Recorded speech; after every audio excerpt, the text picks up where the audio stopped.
अत्यंत दुःखद आणि वेदनादायी अशा प्रकारची बातमी आज सकाळी कानावरती पडली. आणि खरं तर महाराष्ट्र हा पोरका झाला एका चांगल्या नेत्याला. दादाचं व्यक्तिमत्व संपूर्ण महाराष्ट्राला आणि देशाला परिचित आहे. अत्यंत रोखठोक जसं व्यक्तिमत्व हे अलीकडच्या कालखंडामध्ये पुढाऱ्यामध्ये पाहायला मिळत नाही, ते व्यक्तिमत्व दादांचं या ठिकाणी होतं.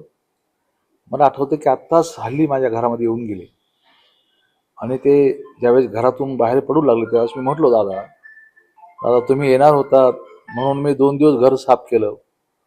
मला माहिती आहे तुम्ही आले की हे इथं कचरा कसा आहे, इथं जाळे कसे आहेत, तुमचा तो स्वभाव. आणि मग त्यावेळेस ते मिश्किलपणे हसले.